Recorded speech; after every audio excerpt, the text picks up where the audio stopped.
What's good, y'all? It's your girl Taja Simone, and if you cannot tell by the title, we are doing a nail video for today. And yes, I know I haven't done one in so long, but I just wanted to do one for you guys. So yeah, we're just gonna get started.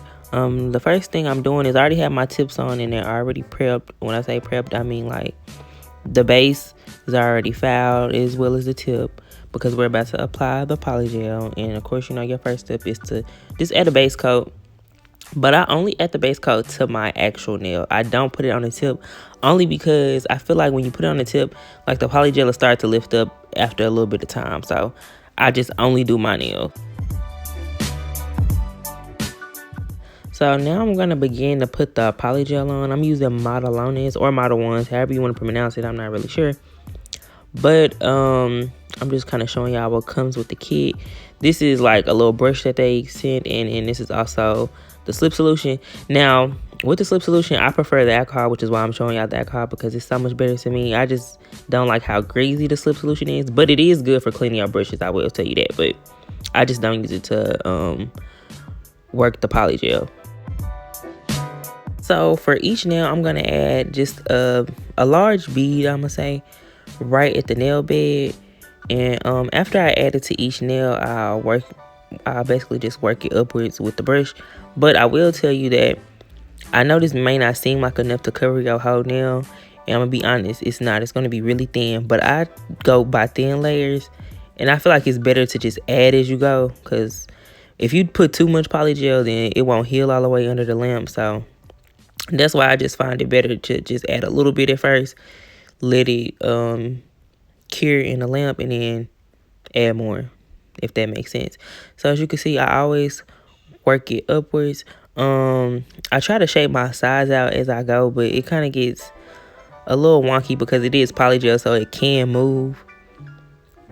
And also, like the polygel on your other nails, you're gonna see like sometimes it'll start to slide to the side, but all you gotta do is just bring it back up with that brush. Every so often you'll see me like dip the brush back into the alcohol and then dab it on a paper towel. And y'all, this is necessary just to keep the polygel from sticking to the brush, because that is so irritating. So I always just dip it in the alcohol, and then I dip it on a paper towel just to soak up some of it, because you don't want it to be too much alcohol on the brush or to make bubbles in the polygel. So just be mindful of that. Always kind of dab it on the paper towel before you start applying it to your nail. So this is what the first coat is looking like. As you can see, like it's decent, but it's still too thin. So now I'm just going to add that second layer. Now this time around, I do add a little bit more polygel, and you'll see me like as I apply it. But I kind of like add like 2 or 3 like little beads back to back, just to make sure I'm covering the whole nail, because y'all, this is the final coat that I want to put on there. So I'd rather just go ahead and add enough. And while I work it out, like you'll see how it will be some excess, but it don't be too bad. So just be mindful of how much you putting on your nail and how much nail space that you have.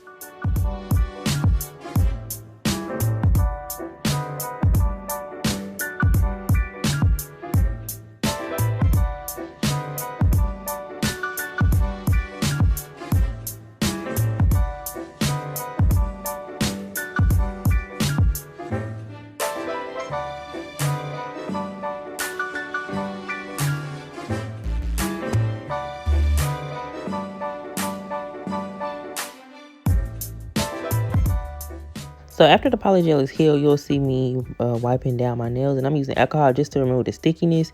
This just helps your sanding band last a little bit longer while you're filing, because if you do not wipe your nails off, you'll still probably have sticky residue, and it just makes your sanding band really dull. So always be cautious of that. I'm starting to file my nails now, as you can see.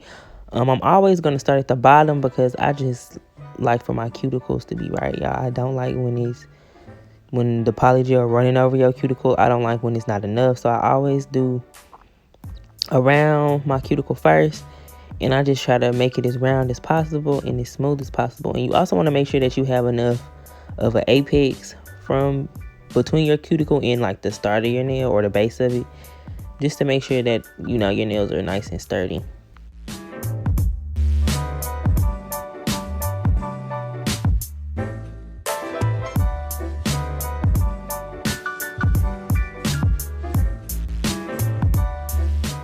Also, while you're filing, especially if you're using a drill, make sure that your main focus is the top part of your nail. You're trying to get it as smooth as possible.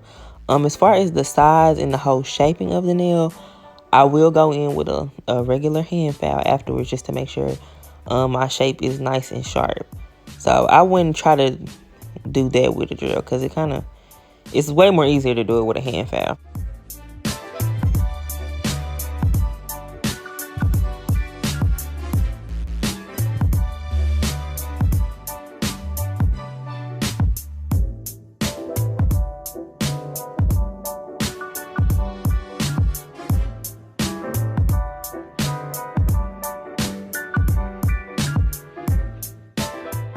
So after you're done with recording, you're going to want to wash your hands. And when I wash my hands, I use a brush, like one of those nail brushes, but you can also use a toothbrush, just to scrub the nails to make sure there's no leftover nail dust.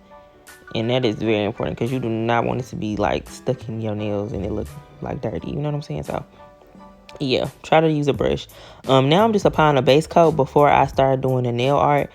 And I like to do this because it makes it really easy for when I have to clean up mistakes, because I'm going to be using gel polish, and you have to cure it under the lamp, so it's not going to dry on you. But sometimes you might get something in the wrong place, and if you just do it on like a fouled nail, like with still like a rough surface, it'll get stuck in like the little crevices. So I do recommend putting on the base coat before you start with your gel polish, just to make sure that you are working on a smooth surface and you can easily wipe up any mistakes. So for the main pink, I'm going to be using this color by Nail Addict, and I believe it's called bubblegum pink or something similar to that. The first thing I'm going to start with is the little flame. And y'all, at first I wasn't really sure how to go about it, so I'm kind of just starting at the top because I know I need, like, it's going to be a thick part at the top, so I'm just starting with the easiest part. Then you're going to see me attempt to do the little side piece first. Now with this flame, y'all, if you're not used to doing nail art, this is going to be difficult. I'm not even gonna lie to you because I'm not really that used to it. I'm just now starting to get into it. But you're gonna want to start with that little side piece. Once you got that, or not the side piece, but like the little side flame, because you know how it'd be like that one big part and then those two little parts on the side. You're gonna start with your side one first, and once you start with that side one, you're gonna work your big one right around it. And as you can see, like the squiggly lines kind of go in the same direction. Like, I'm trying to explain this where it makes sense. I know it's kind of like, girl, what are you talking about? But I'm trying to say it to how it can kind of make sense to you. And then you're just gonna do the other side of the big flame, and it's just gonna be the opposite of the side that you already did. So that one's kind of easy. And once you did that line, you could work on that little second side flame. And then you'll kind of have your outline down.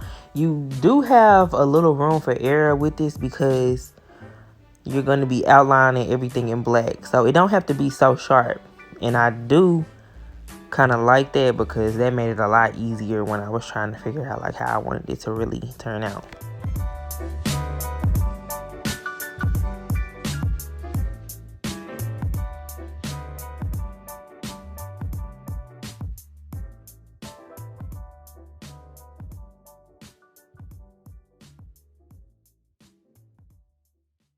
So this is what I got so far. I'm going to be adding a second coat, and you might have to add 2 or 3 coats with this nail polish because it's not that. I hate that it's kind of, I don't know, it just takes so many coats. Like, it's not as, I don't know, it's too opaque. I think that's what I'm trying to say. So yeah, you might have to add a few coats, but as you can see, I'm just going right back over the shape I already made. And I'm kind of liking how it's turning out. So the next thing that we're starting on is the heart. With this is not really hard at all. What I will say is just start small because you might have like issues where it might not be in the center or some might be a little crooked. So that's why I'm saying start small, and you could just add on and make the heart bigger as you go.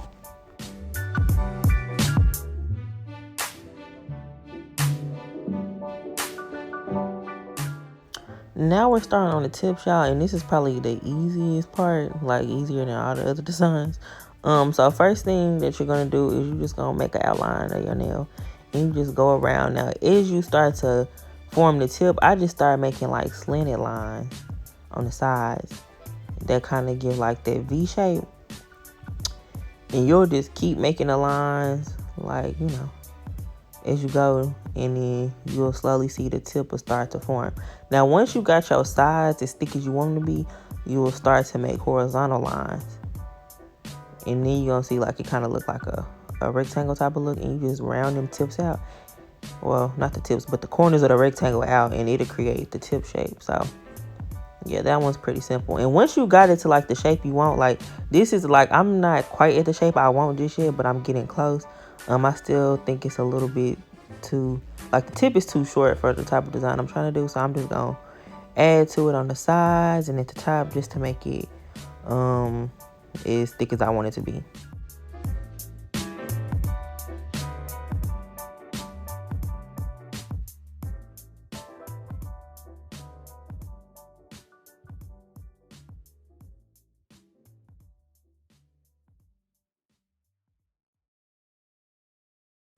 So now that we got our base down, we're going to be adding the little details. So one of the things that people be doing when they do the little cartoon nails is they add like little shadow, I guess would be what it would be called, but like little shadow details with like a darker shade of the color you're already using. So I'm just using this dark pink. Well, it's not even really a dark pink, but it's darker compared to this pink, and it's by Beauty, I think. I got it from Amazon. Again, let me know if y'all want me to link the stuff, because I definitely will. But as you can see, like, it's slightly dark, but not too much. Like I said, it's just supposed to create like a little shadow type of look. And I'm just adding little lines where I see fit. I'm gonna add like a little line to every one.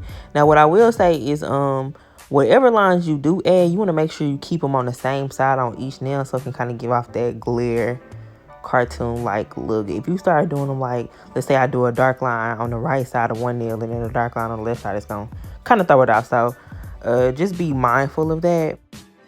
So for the next detail of this nail, we're going to be doing white for like the little glare marks. And the glare marks are pretty easy. It's just like a straight line, just like the darker pink was. But at the end of the line, you're going to add a dot. You don't have to do the dot. Some people don't do the dot, but I like the dot, so I'll add it. Again, y'all, I don't know how to pronounce this brand of this gel polish. Like, I don't really know, but got it from Amazon as well. Again, y'all just let me know if y'all want the links. I might include them anyways, but if I forget, just remind me. So last but not least, we're going to be outlining everything in black, and this brand is the same as that white polish, if y'all were wondering. I struggled like really bad with this part, so I'm just kind of giving y'all like a glimpse of what I was doing, but I didn't record everything because it was literally taking me so long and I was making so many mistakes. So we're just gonna skip to the good part. This is how the nails turned out, y'all. They are so cute. I do like them. I hope y'all enjoyed. Be sure to pop that like button, tap that bell, comment, subscribe, share, follow me on all social media links down below, and I'm gonna see y'all in the next one.